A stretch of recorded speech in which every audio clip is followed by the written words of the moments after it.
Bortle here with another edition of Who Built Your Deck? Alrighty, guys, I used an updated September list version of Traptrix for the regional over the weekend at Lubbock, Texas. Alrighty, guys, I was going pretty decent, but I ended up losing, I believe, round two or three was my actual first loss to Eric Bowie that actually topped the event, got made top eight, and it was a pretty interesting game we had. We went to game three, and obviously I'm going second. All right, this deck's not made going second, but I had to adapt and create a side deck that would allow me to go second. And I have some going second cards in the deck, obviously. But unfortunately, he activated his only copy of Exchange, taking my only trap card, which obviously allowed me to lose. Somehow, out of all my Traptrix monsters, I opened four of them in my opening hand. It was crazy. If I would have opened like a normal amount of traps, I might have had a better chance. But it was nice game, nice guy. Congrats on topping, man. So without further ado, let's get into the Traptrix goo. Alrighty, I like traps. The trap cards at least. Anyway, triple Murmillo. Okay, what year is this? This guy's insane. The effect is not once per turn, so you can special like 10 of these in one turn and pop 10 cards if you want. So this card's just really nice. When it's special, you pop a back row. Alrighty, so this card's insane. And we max out on Dianea. This card is also insane. When it's normal summon, you can special summon any Traptrix from the graveyard.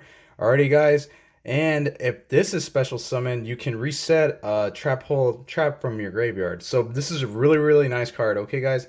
This is one card XYZ. Rank 4. Really good. And next we max out on Mantis. Okay, guys, Mantis. This card is insane. All right, this is one of the newer Traptrix monsters. Came from Hold of the Duelist. So especially against like Sky Striker matchup, I had someone jamming wave one of my back row, chain Mantis, reset it somewhere else. Jamming wave cannot even like attempt to resolve. It didn't destroy anything. So this is a really great card, guys. Mantis is insane. Okay, especially when you have like people with twin twisters everywhere. If you want to keep a certain back row, you just bounce it, and then it triggers Sarah's effect if you were to have a Sarah and Mantis combo like turn one. So Mantis is really nice, and also it's a Stratos of the deck. When you normal this, you can search for any Traptrix monster, which you obviously most of the time search for this, so you can have a follow up play, which you normal and special. So this card's just nuts. It made the deck. And lastly, two copies of Atrax. I do not play that Nepis or whatever that card is called, 2000 defense chick. It's not that great because I believe it only triggers if you activate like a trap hole card or something like that. So it's not good whatsoever. This is decent. Its effect is continuous. Its effect's pretty nice, especially if you want to like play around red reboot. They cannot red reboot you if you have this face up on the field. So if you can like somehow maneuver your field to where you have this and you're about to unload on some traps, you better have this on the field, okay? If you know you're playing against Red Reboot or Solemn Judgment or anything, and they can't even like ash your traps too. Oh, Sanctum, right? So yeah, that's it for that Traptrix lineup. And my only hand traps in the deck, monster wise, Phantasme. All right, this card right here is just sick. Okay, this is one of my kind of going second options. It at least makes me have a monster on the board, and I can also fix my hand. If I have too many Traptrix monsters, I throw them back in, or if I somehow play a card that's dead against a certain matchup, I can throw this back in and get a different card. So I think as long as links are like heavily played, this card's going to be a really amazing staple. So I believe you have to play it. And I do regret not playing other hand traps like Ash Blossom because you're not always going to have an impermanence for their Orcus combo. So Ash is like another backup. But the space was really tight. This is a 40 card deck, perfect 40. Alrighty, let's go with spells. Triple super polymerization. Guys, this breaks boards, and guess what? This deck's supposed to lose going second, okay, guys? This helps you break up fields. And also, if you were to get red rebooted, you can use this. It's not a trap.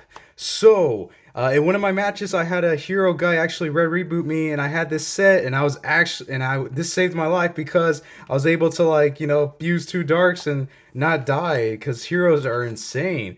So that's that, and I am playing One Punch, Double or Nothing. This card is ridiculous, guys. It steals games. If you like grind them down to where you kind of know what's in their hand, if you expect they don't have a hand trap or you're just trying to like finish the game real quick, this is your card. Okay, guys, Double or Nothing, Utopia Double is ridiculous. It's just straight up one punch, and in most cases you may not even like finish them off, but to put them like at 300 life points, it's just nuts because you get to like they're all scared, of what to summon because it's all like they may get smashed or whatever. So yeah, that's it for my spell lineup. No draw cards. What the heck? Okay, I was playing Desires for a little bit, but I kept banishing my one of my win conditions or like one or two traps. Then it would turn my trap trick like dead. So I opted to not play Desires or Extravagance. Extravagance is definitely not the right meta call for this deck unless you want to play with one copy of Sarah for the rest of the game because it's random and we're playing triple super polymerization and the extra deck space is extremely tight and I'll show you in a minute why. Alright, let's go with our traps. This is the deck. We want to go first, but we can go second because this is our other hand trap and permanence. This is probably the best hand trap out there for this deck because you can set this card as well. It's just ridiculous, guys. One of the best combo pieces, Brigadine. This card is ridiculous. You get to set, if you open this going first, you get to have Sarah, this combo. It's ridiculous. In my other video, I showed you a little combo, and you can already see how it works because you can set this bad boy, then activate it. After it resolves, trigger your Sarah to special from the deck, which you can special Mantis if you have another back row card, anything, just target your back row, bounce it, and then it triggers Sarah's last effect to where you can set a trap hole card from the deck. So this with Sarah is nuts because you get to follow up with a Mantis setting, an additional back row because of Sarah, and then you can XYZ this in your Mantis for whatever rank 4 you want. Alrighty, next we have some 2-ofs, 2 dusters. Okay, I didn't want to lose to, let's say, this is a really great card against Sky Striker, against True Draco, against anything that's back row related. Alrighty, and that's mainly it. You don't really need to explain this card. There's just, and some decks actually play spells like the new Dragon Link Orcus deck running around. You can actually hit their continuous spell. And we play Storming Mirror Force. Alrighty, guys, Sarah's weak. It's 800 attack. You need a defender. This is probably one of my main defense traps. I normally steer away from cards you cannot chain because I always want to trigger Sarah, but there's a lot of people that they will like combo off and like straight up attack, and they have like a Appaloosa and some other cards, and I'm like, Storming, Mirror Force. This card can steal games, like for real, for real. Oh man. And next we play Dynamiscus. Alrighty, this card, I saw that certain Pure Thunder Dragon decks were using this, and obviously Paleozoics use it. So I wanted to give it a shot, and the cool thing is, there's so many things I can discard. I can discard dead Super Polys. For some weird reason, if I open this, I can discard this. I can discard any Traptrix monster to straight up banish any face-up card. Okay, so this hits floodgates, face-up spell traps, just this hits anything, any face-up. It does target, but hey man, almost all the best traps target. And the cool thing is, I was actually able to summon this from the graveyard, and this actually came into play with some of my Link summonings, but I'll show you in a second. And lastly, 2 copies of Torrential. Again, guys, this is okay going second. This is really good going first. And guess what? Sarah is unaffected by traps, so this is really nice. I opted just to play 2 because space was really tight, and I always wanted to make my trap trick live. Alrighty, so 2 is what I ran for the event. And 2 compulses. Alright. This card is ridiculous. I was able to compulse an Appaloosa, during the weekend, and it was just insane. Okay, this hit 4 cards, so yeah, it's insane, dude. And lost win. Alrighty, so there's a lot of negation in here. We have the impermanence, and now we have the lost win. Okay, back then, What, toads? Yeah, frogs were able to win a YCS with triple of these, and obviously I just want to try two out, see how it did, and it didn't really do so well because for this to be decent, you have to like go first and you have to set it and all that good stuff. So certain during a lot of matchups, I would always like side this out. If I'm going second, this is one of my main ones. Like get this out of here, okay? But the cool thing is, this can actually be a defensive card too because you can target a special summon monster and damage calc. You can half that bad boy and actually like do some real damage or clear a threat. And we have our one ofs right now. Okay, Traptrix. There's a reasoning behind just the one copy. If you notice, all of these are traps, right? This turns off all your traps. You can only activate one trap after this resolves. So that's why there's only one copy of Traptrix. And this at one is nice, okay? Because you can end phase activate this and set up for your follow-up play, trigger your Sarah on your turn. You can activate this whenever you want. So just the one copy I think is nice. But I think you can actually afford to play like 2 or 3 copies because we can always like keep this in hand to discard for Super Poly or Dynamiscus. So maybe the goo is more than one copy. And for our trap hole cards, this is MVP, Break Off Trap Hole. This was essentially my pseudo torrential tribute. It was my third copy. And you can search this, you can set this. Dude, guys, you can just link summon Sarah, activate this, blow everything up. Sarah stays alive because it's unaffected by traps. Alrighty. And also, since it's a trap hole trap, your Traptrix monsters are unaffected even if they're not pointed at something. So yeah, this was my like dark hole torrential. I can set up for my following turn to pop everything else, and if my opponent has face down monsters because of Floodgate, I can clear them out. Okay, so Floodgate, I'm only using one copy because you can search this card, so you do not need two. All right, guys. And lastly, Bombless Trap Hole. What, you're playing Traptrix was only 3 trap holes? Guys, you can search these. I don't want to draw them. I don't want to open them. I don't want to see them. I want to be able to search them. I want to be able to set them. So I think 3 is the correct ratio. If I were playing Desires, I would probably run at least 2 copies of this one. This is one of my favorite ones, guys. So that is the main deck. 40 cards. This deck's really nice. Obviously, it's a trap deck, so you want to win the dice roll. And I didn't win so many, but I would take it home with games 2 and 3. Alrighty, let's go into our extra deck. MVP. This card is sick. Ridiculous. So I had so many complaints. Yo, this card is unfair. It is unfair, but it's really weak. 800. You can easily smash it if I somehow don't have back row. And unfortunately, I've already run into people that would main deck Twin Twisters, and they would just kill me. They would win because as you can see, nothing in here protects me from Twin Twister except maybe a Mantis to move his own. That's about it. Lambda, Nightmare, Phoenix. Okay, Lambda. This right here, I can make this with my Paleozoic Dynamiscus and anything. This is just the best generic link to, at least, because of where it points, the zones, and it's strong, 1700, guys. So this card was really nice. And then I play the 1 Phoenix just to have another link to. And then Bortle Sword. Oh man, okay. Believe it or not, I will have fields where I would have like 5 monsters on the field. And this just closes out the game too. This is another win condition. So these are all my link monsters. Space was extremely tight. I really wanted to fit room for Mrs. Radiant. I had no room, 0 room. I could probably cut one of these XYZs I'm about to show you. Rafflesia, you only need the 1 copy. This is only decent if you're like blind going first, right? And you don't know what you're facing. You can sit with this to protect your Sarah from dying. And you can. It's also defensive as well because you can, effect, send this, bomb this something, So Rafflesia, just the 1 copy. More than 1 is incorrect because you're never summoning 2 Rafflesias. Win condition, Utopia double package. Dweller, this card is really nice against Orcus. It's Dweller, man.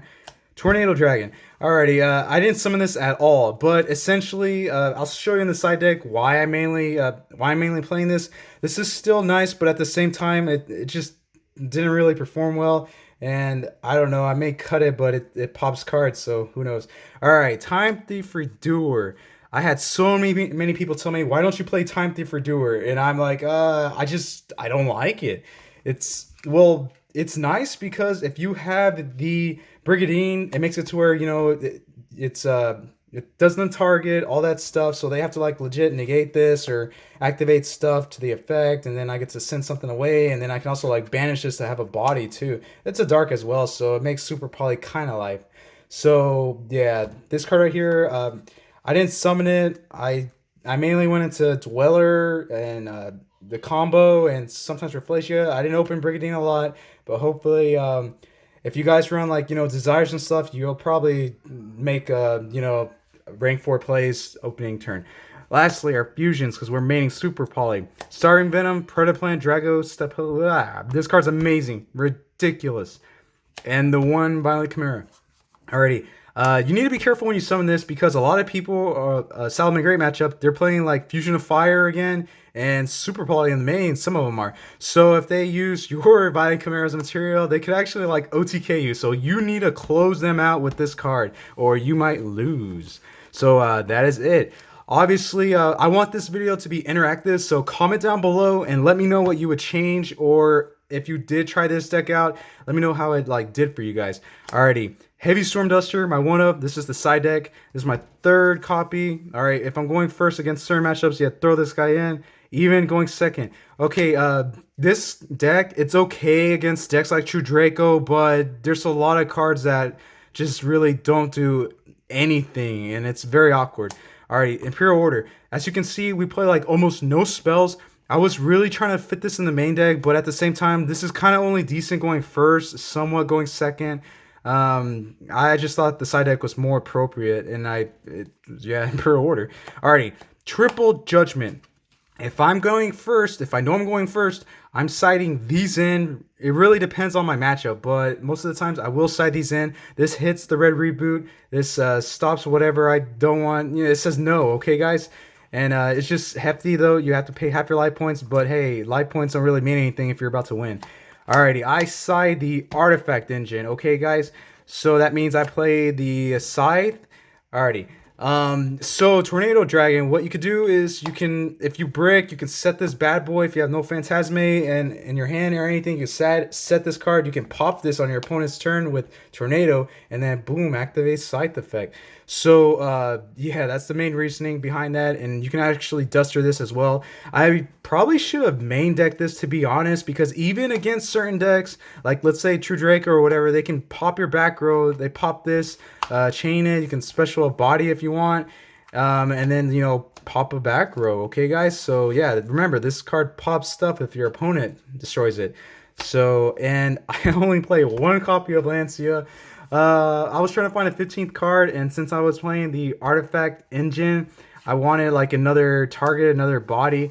It's really, really bad playing 1 copy. If you guys can play at least 2 or 3, this card's really nice. It's Lancia for you.